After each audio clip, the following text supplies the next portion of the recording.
Hi everybody, welcome back to week 4 of Phot 1064. So by now, hopefully you've watched the Ben Long videos, you looked at the website that showed all the different types of light bulbs and fluorescent lights and all that kind of thing. And so I just want to go over some of the takeaways. What do you guys need to know? So we're going to look at what is light. Just going to go over that again, and we'll talk about color temperature, and I'll show you some examples. And then I want to end off talking about polarized light.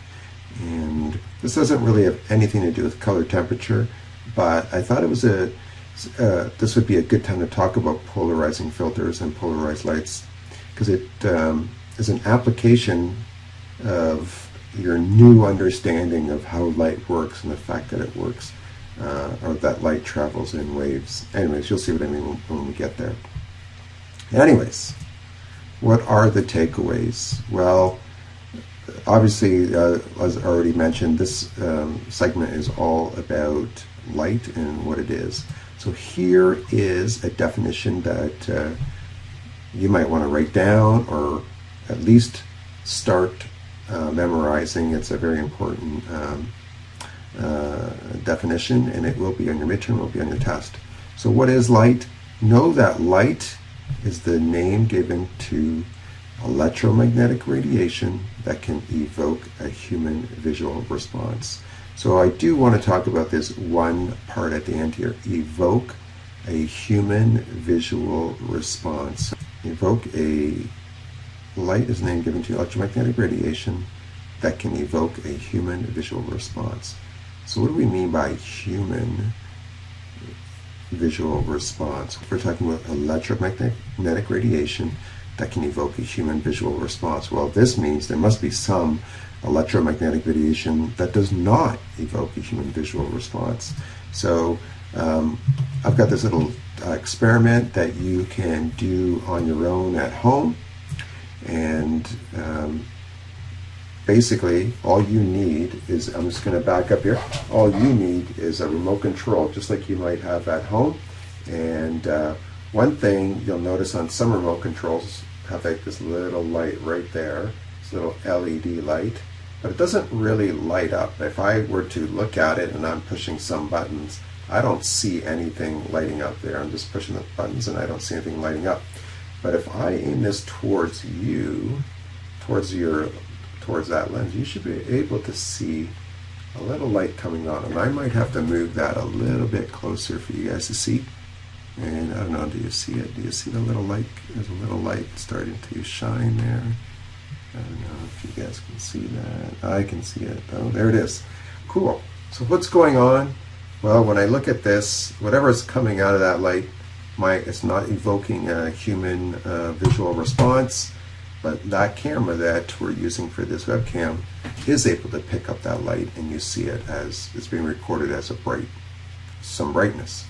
Anyways, get yourself a remote control and aim your camera at it in live view, or put your phone on video and look at a remote control and see if you can see that. Anyways, so light is just a small part of this wide range of radiant energy that exists in the universe. There's radiation bouncing around, this electromagnetic radiation bouncing around everywhere. You got your X-rays, you got radio waves, TV waves, FM radio, AM radio, all these waves just going through the atmosphere, infrared, ultraviolet. But not all of those electromagnetic wavelengths or energy actually do anything to our eyes. But there are certain wavelengths that do, and so probably the best thing to do is just take a look at this diagram here. And what this is showing us is the electromagnetic spectrum. And if light travels, or electromagnetic energy or radiation travels in waves. So how long are those waves and how short are they? So we're talking about the different wavelengths. So if you take a look here at radio, we're getting to, just shy of a kilometer in length. That's how long the wavelength is. And then you've got microwaves, which are getting down to the 1 centimeter range, and then infrared, the wavelengths are getting smaller, and eventually we get this tiny little range that these, for whatever reason, those wavelengths, when they enter our eye or bounce off of stuff and enter our eye, we perceive that as a color and or brightness. And then the wavelengths get even smaller, and then they have no effect on our eyes anymore. And then we start getting into ultraviolet, X-rays, and gamma rays and all that. Now, we might not be able to see those smaller wavelengths, but they're definitely having an impact on us. Like, for example, ultraviolet light will give us a sunburn and all that sort of thing. If we move over to the left, you can see I've also got this other little chart here that is illustrating the same thing, and it shows all these different wavelengths, but there's this narrow band that elicits a response in our eyes. And if you take a look at the wavelengths, 700 nanometers, when you start getting into that length, down to 400 nanometers, because remember they get smaller as they go towards ultraviolet, we can see the range of colors that elicits a response in our eyes. So different wavelengths, and we see different colors. So kind of cool stuff.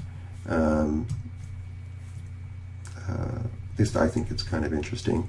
Visible light can be broken up into smaller increments based on wavelengths. Visible wavelengths range from approximately 400 nanometers to 700 nanometers.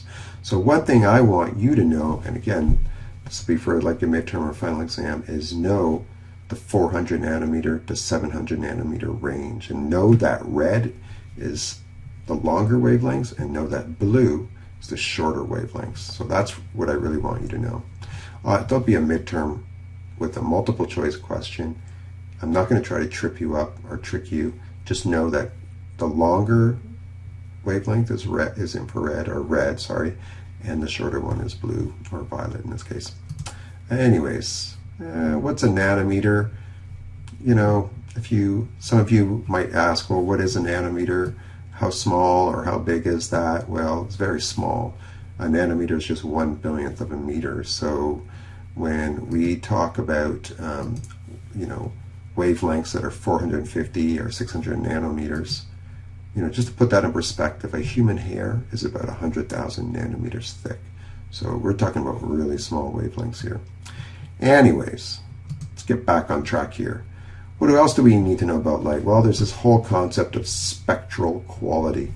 And when we talk about spectral quality, it's just another word for color temperature or white balance. And if you were to go to the store and if you were looking at different light bulbs or fluorescent lights, and some that were kind of bluish, some that were like daylight, some that mimic tungsten lights, you would be interested in knowing the different spectral qualities of light. So, and when we talk about spectral quality, we're talking about color of light, we're talking about white light versus blue light and all that sort of thing. So, spectral quality. So you and I may assume that, hey, all the light that we see, whether it's tungsten or fluorescence or whatever, are all made up of equal amounts of red, green, and blue light, or red, green, and blue wavelengths. But that's not the case. In fact, a lot of different light sources deliver different amounts of energy from the different wavelengths. It's not all equal. And I've got this slick little chart here that I just want to show you. And look at these graphs. And what are these graphs showing us? Well, these graphs are showing us, you know, what is the distribution of red, green to blue wavelengths in any given light source, plotted out in a graph like this one. And here we're looking at daylight, and if you just take a look at the different wavelengths, 400 to 700, and fairly even distribution of the different wavelengths. Compare that to an incandescent lamp, and an incandescent lamp is your typical household light bulb, the kind that you would screw into a lamp. And It's also the kind of lamp that gets very hot and you have to let it cool down before you can change the light bulb. Well, when you look at the graph for this light source, you notice it's very high in the red area, very low in the blue. So this is what we would call a warm light because it creates a very reddish kind of yellow light. Mind you, you won't notice it, and we'll get to that in a second. Fluorescent light is a very funny animal. Tends to, again, be kind of in the yellowish, warmish range, but at the same time it has these weird spikes of green and blue. Fluorescent lights, especially older fluorescent lights, are a real challenge to photograph under because there's no one single white balance.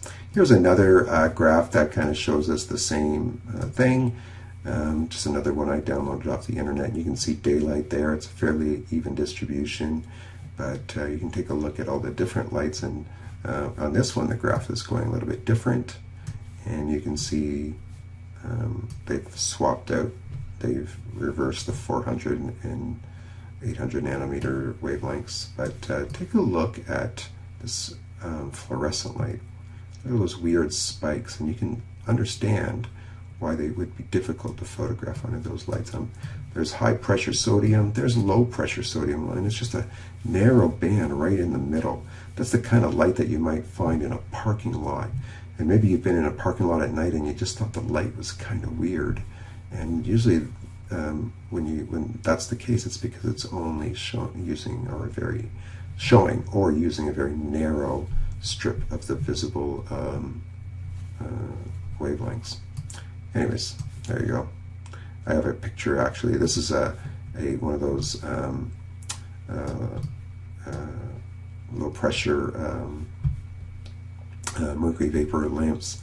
And let me just see if I have a graph of what that light actually is. Let's see what we got here. No, it doesn't say. But this is the type of light that you might see in a greenhouse. And you can kind of see how there's a very yellow kind of light. And if you look at the walls or the sky outside, there's more neutral light. But the actual lights themselves create this very yellow light.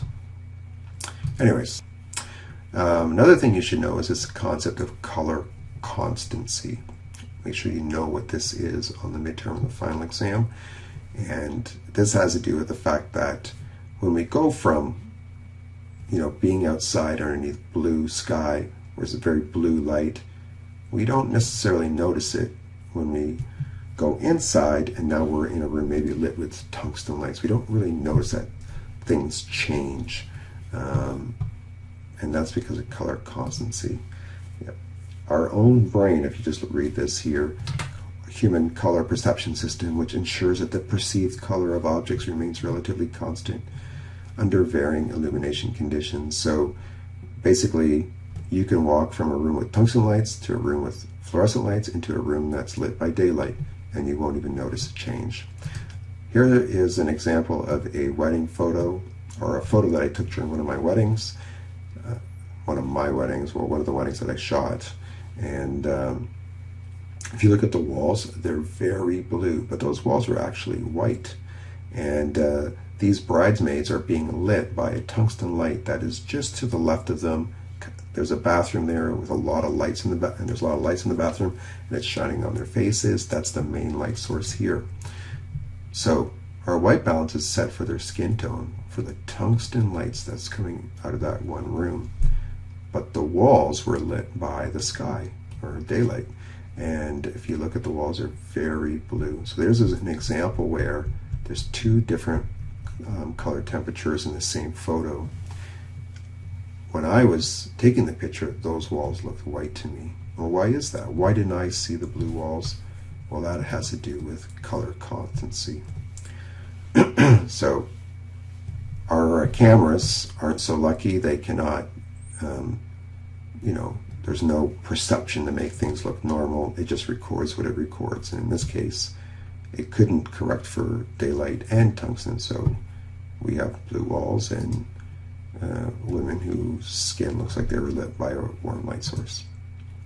When we talk, we're not going to talk about that. When buying lights, we don't usually talk about spectral quality. Instead, we talk about something called color temperature. camera manufacturers know that you're going to be using your camera under different light sources, so they allow you to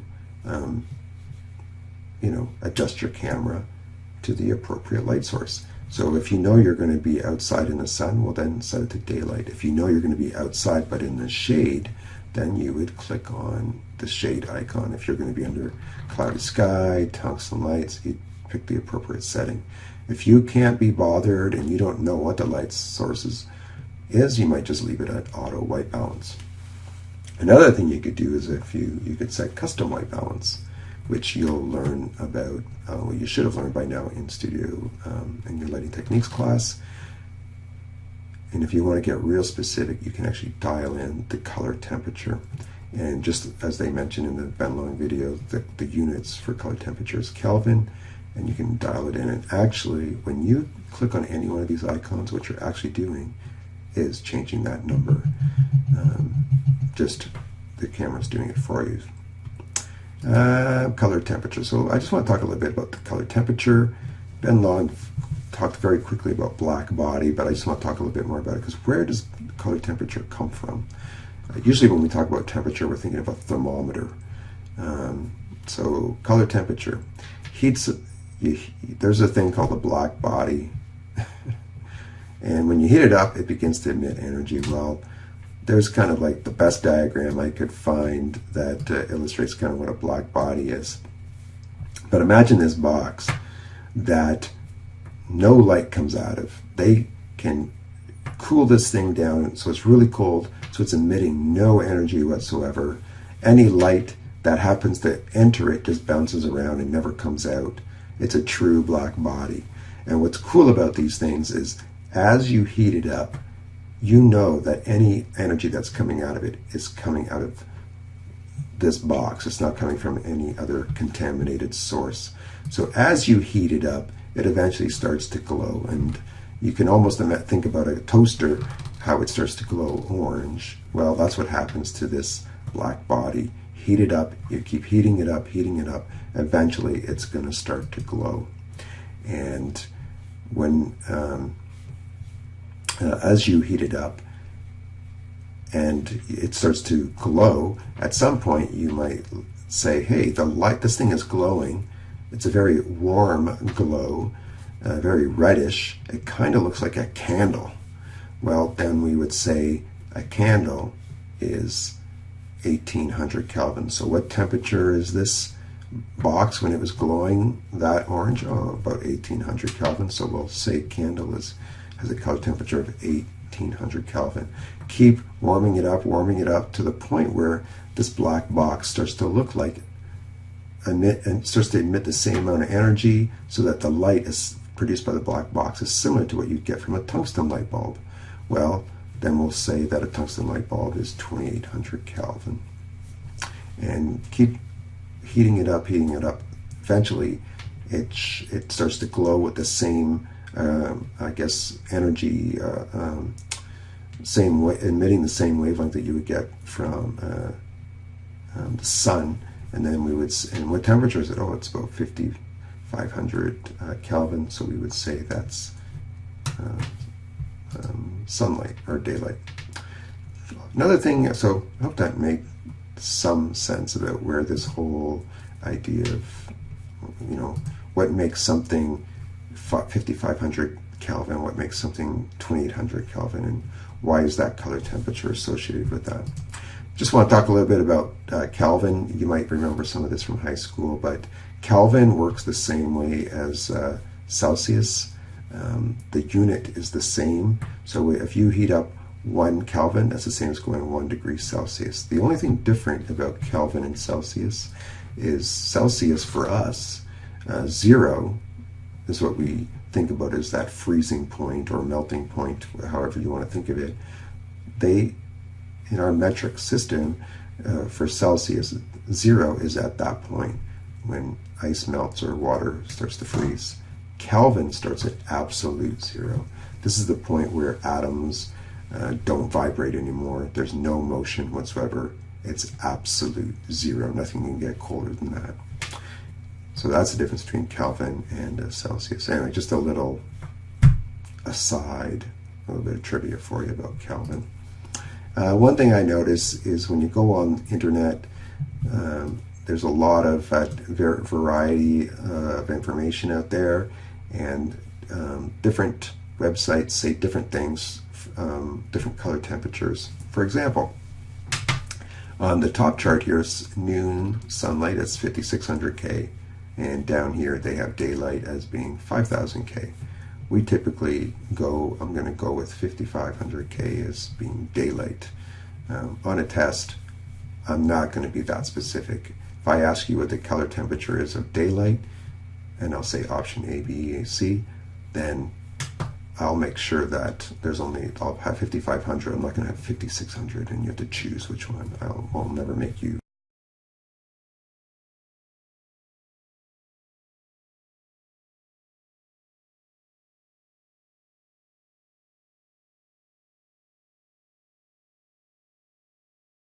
So there. One thing I'd like you to know is this whole photography jargon. Know that the difference between cool light and warm light. It's one of those things in photography that's backwards. So cool light tends to be bluish, which means it has a higher Kelvin, higher color temperature. So usually when we talk about cool, we think of lower temperatures. But in this case, cool light is very blue. It's actually higher color temperature. Warm light is a lower Kelvin, or lower color temperature, which again seems a bit backwards. That's it. I'm going to have another video. I'm going to talk about what polarized light is. Anyways, if you have any questions about color temperature, come and see me. It's a really important topic. We spend a lot of time in second year especially talking about color temperature and color correction. Anyways, that's it.